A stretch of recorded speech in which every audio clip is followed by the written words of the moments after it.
If you're sitting there ready to debate me for what's on this list and what's off it, and wondering how I could possibly make a definitive version of this list in 2024 when the medium has given us far more than 10 fantasy RPG slam dunks, then you probably have some idea of how terrified I am to run you through this one. But run you through it I will. It's just worth saying up front that there will be inevitably a little bit of Jessica bias peppered in here, but not to worry because that comment section down below is open and ready for you to go down and give your Rosia, Connors, 242, Blue, Ink, Alchemy, and Vodka for my llamas biases as well.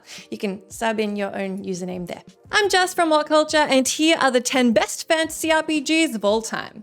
Number 10, The Witcher 3 Wild Hunt.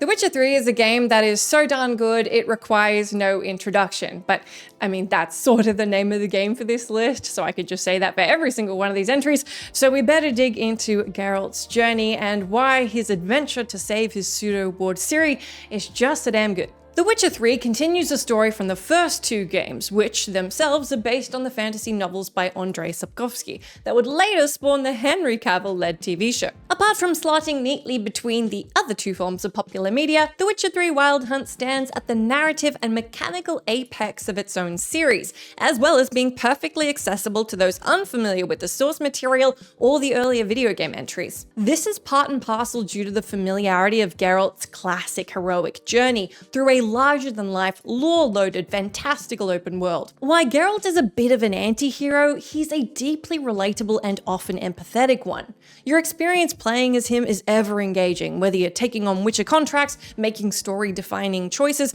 or showing the continent just how good you are at the card-based minigame Gwent. Through it all, you'll get to enjoy the RPG mechanics where you'll expand your skill set and further hone your combat playstyle of choice. And that's not all, you'll also have opportunities to step into the boots of Ciri, who's equally as enjoyable in both her personality and her unique quirks and abilities.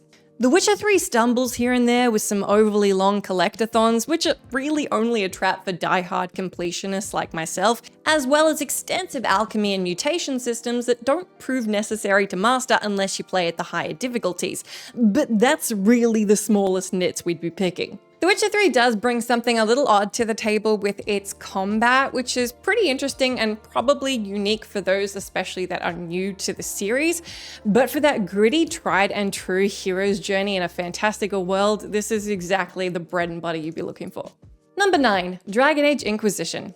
I'd be surprised if this didn't turn out to be my most controversial inclusion on this list, not just because not everybody was a fan of the Dragon Age threequel Inquisition, but also because there's an argument to be made that Dragon Age Origins is the better game. For a couple of reasons, I'm giving Inquisition the edge. Now, the first of those is because I think in 2024, it's just a better end-to-end game. After BioWare kicked off with a strong start and then a middling sequel, they took a lot of the learnings from both of those games and I think fed them into Inquisition to make a way better game. And the second reason is, I like it better. Yeah, I'm bringing out the bias nice and early, but hey, hopefully I can make some Inquisition fans happy. This is the last game I remember absolutely devouring, putting off sleep and getting up at the crack of dawn grade obsession that I hadn't personally experienced since Skyrim came out 3 years prior. Inquisition came out in 2014, back in the BioWare golden age that was about to end, but we didn't know that at the time. Though it was criticized by some for bearing some open world bloat, this was another game that illustrated that when it comes to the RPG genre, few developers know how to make you feel like the chosen one, quite like BioWare. Putting you in the shoes of the titular Inquisitor, you have access to a bunch of interesting and varied character builds and party-based combat which reincorporates the nuance of the first entry. All the while, you'll unravel the cause of a breach created between the real world and that of the mystical and mysterious Fade. Where BioWare knocks it out of the park with this game, just like they do with pretty much every game, is with its companions. Not only does it bring back old companions into the fold that you've been seeing for 3 games now, who now have very complex and interesting personalities and really fascinating arcs, it also brings around some brand new characters who are fascinating to get to know, and even some of your old protagonists fall into the fold. When it comes to storytelling, Inquisition does something that The Witcher 3 also excels at, giving you a meaty narrative through line that you can engage and disengage with at will while you pursue side objectives and explore at your own pace. Both give you enough freedom so that the experience rarely feels linear, but without so much that you lose sight of your purpose. Number 8, Diablo II. While there's an argument to be made that Diablo 2 might have been surpassed by Diablo 4, maybe even Diablo 3, or that the entire Diablo series has been surpassed by Path of Exile, Diablo 2 is really the game that inspired way too many games for us to ignore it. So here it is. Dominating the gothic hack and slash realm of classic RPGs, Diablo 2 came out swinging in June of 2000. Following Blizzard's 1997 original, it improved upon its predecessor in basically every single way, particularly in its RPG character building mechanics and story. There's not a lot of dark fantasy games that hold a candle to this one, offering up a suite of classes who all play so differently that the game has built-in replayability. Diablo 2 and its expansion Lord of Destruction let you choose from 7 classes in total, which you then spec into as per your preferred playstyle. Diablo 2 also stepped it up with its multiplayer integration, enabling you to play with others online, most popularly letting you play the entire campaign with up to 8 players. Of course, Diablo 2 came out when LAN parties were all the rage, and oh my gosh, if you're too young to know about a LAN party, then let me tell you about shouting across a house to not have somebody steal your gold because you had shared everything. Oh, those were the days. The battle against the primevals and their endless hordes of darkness set to a stunning soundtrack has always been a draw card for Diablo fans. While your preferred entry will probably come down to how you like your ARPG gameplay mechanics served up, Diablo 2 has left an indelible mark on the genre. Number 7, Planescape Torment. If The Witcher 3 and one of gaming's greatest heroes, Geralt, gets a look in on this list, then so should the Nameless One, the protagonist of Planescape Torment. The 1999 RPG was developed by Black Isle Studios, a precursor to Obsidian Entertainment, who also created Fallout New Vegas alongside a bunch of other slam dunk games that thankfully don't qualify for this list, since they're technically sci-fi and not fantasy. While it's certainly on the dated side in 2024, Planescape Torment is still a masterwork in video game storytelling, where you venture through various planes in order to unravel the mystery of your own immortality and recover your memories. While games that did this certainly weren't unheard of at the time, it was definitely a case that back in 1999, Planescape Torment really did pave the way for explaining how the video game medium could be so good at telling grand narratives.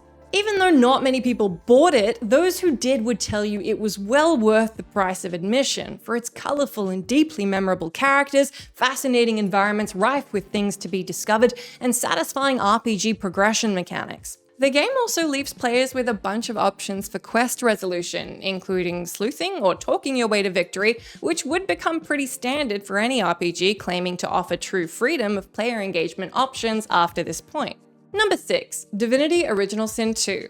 Before Larian was the developer of 2023 RPG hit Boulders Gate 3, but after they were the developer of what might be one of the most confusingly titled games of all time, Divinity, they created Divinity Original Sin 2.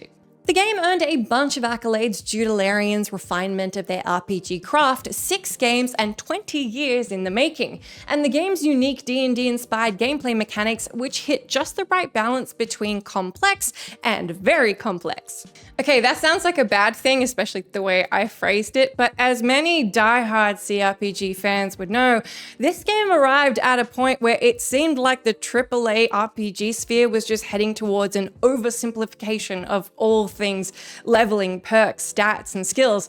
And it was sort of a dying breed to see a game still have this much nuance and this much complexity in its character progression. So it was a real gem for fans like that.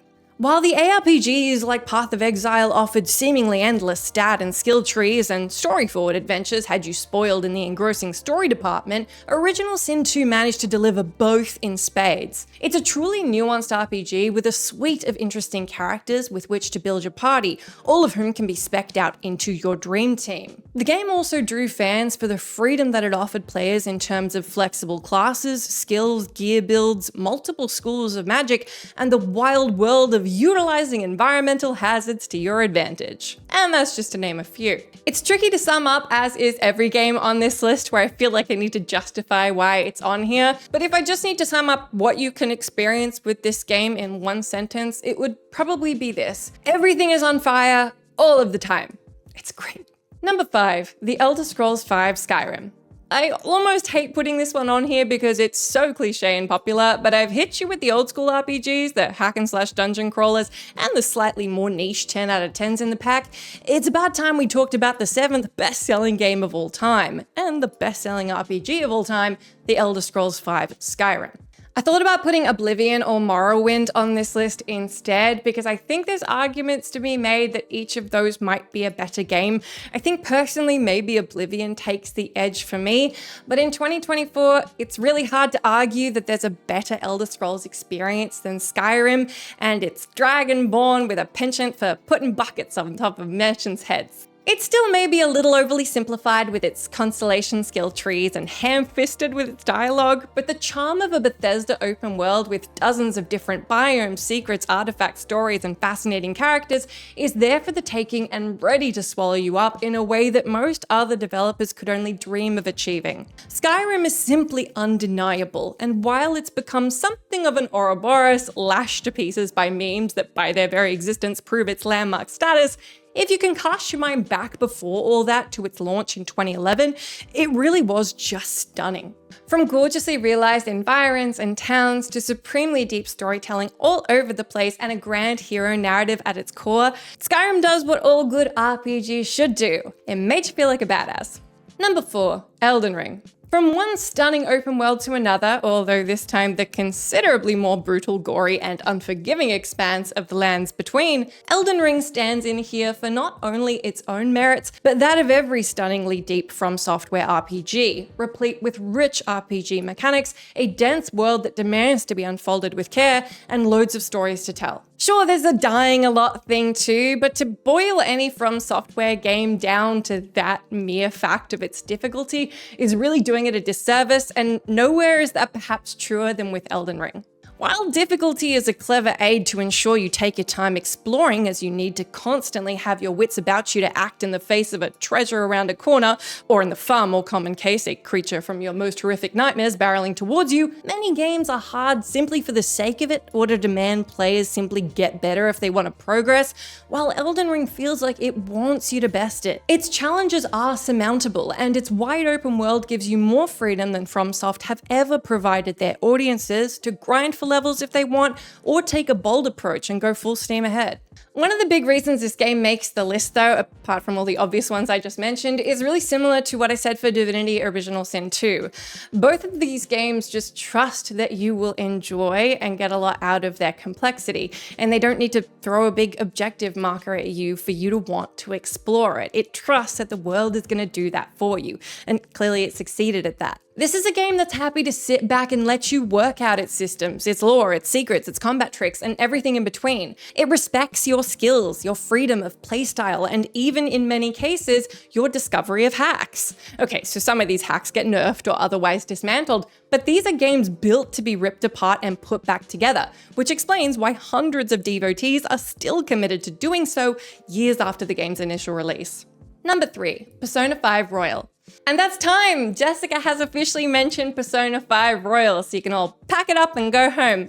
I mean, don't actually go home. I still have games to run you through, but hopefully I can also run you through why you should play Persona 5 Royal. Dad, I can't get my dad to play Persona 5 Royal, so if you can try and convince him to do that, that'd be great. Otherwise, let me tell you about the game. There's an argument to be made from a purist perspective that Persona 5 Royal isn't the best Persona game, in the same way that Elder Scrolls devotees might not put Skyrim at the peak of the series, but they're both slam dunk entries in a series littered with greatness, and, well, I like this one. I know the childishness of that statement is wearing off, but I promise this is my last usage of it. My last card. Done. Persona 5 Royal is a slog in the most wonderful way. The game gives you over 100 hours to fall in love with its delightful, ever-evolving confidants, its story that skips from melodrama to humor to heartbreaking to heartwarmingly earnest, its dense RPG mechanics and turn-based combat structure, complete with your very own gruesome Pokédex of demons. Persona 5 is a game that did everything right and swept loads of awards, and then Persona 5 Royal came out and was better in pretty much every single way. Number 2, Final Fantasy VI.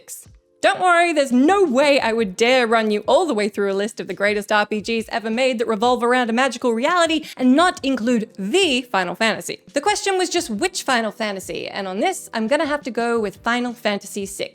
Final Fantasy, the series, is nothing short of iconic and legendary, and the 6th installment kind of instills a lot of what's so wonderful about it. Feel free to sub in your favorite Final Fantasy game if you don't agree with this one, because to be fair, there are too many phenomenal entries to definitively decide which one belongs at the top, but 1994's Final Fantasy VI pushed things further than any game in the series had so far. The standard JRPG class mechanics were swapped out for a more flexible system, the narrative pressed the boundaries of what video game storytelling could be and what themes it was capable of dealing with, and there were more characters than ever whose stories and personalities were deeply evocative and empathetic. Also, we'd be remiss not to mention that score. Unlike some other games on this list as well, this one doesn't have any fat on it. It is a tight 30 hours, which really explains why Square Enix is still kicking goals with Final Fantasy and almost never missing. Number 1, Boulders Gate 3. Boulders Gate 3 feels like a game that nobody in the AAA space would fund. Like it's some fever dream perfect amalgam of the earnest charm and rich story beats of the best JRPGs, combined with the D&D systems that work best for video games, while leaving the rest on the cutting room floor where it belongs. And it gathers up some Skyrim grade biomes, Final Fantasy level lovable characters, and Larian's own near incomparable eye for detail along the way. That isn't to say that Boulders Gate 3 surpasses all of those games, but it's very clear that inspiration ebbs and flows, particularly between WRPGs and JRPGs. And it's as a result of that, and all of the games we've mentioned so far, that there is such a high bar for studios to aspire to. While there are classic CRPGs and JRPGs that could be subbed in here, games like Chrono Trigger, Baldur's Gate 2, Neverwinter Nights, or Dragon's Dogma, among so many others, it's difficult to make an argument that there's a better RPG out right now. That is a huge call, but Baldur's Gate 3 excels in just about every field. It offers a thriving and lush open world that's just littered with thoughtful details, compelling and deep RPG mechanics and character progression tools, enthralling narrative beats, and provides immense freedom in how you choose to engage with the world around you and the scenarios you're confronted with. All of that would fall apart, though, if it wasn't built off the back of a merry group of potential party members who are as complex and fascinating to get to know as they are to wield in battle. All told, genre fans were pretty spoiled by this one, as it's just about the perfect RPG. At least I'd be confident in saying I think this is the perfect WRPG. This might just be my take, but I do think there are narratively and mechanically some things that are distinct to both JRPGs and then separately WRPGs. And then that's a little more subjective to taste on which you prefer, but that's just my 2 cents. And hey, we're lucky to have both. But do let me know down in that comment section, especially if I missed out on mentioning your favorite fantasy RPG, or if you just want to talk about how much you loved one of the ones I mentioned. We'll catch you down there.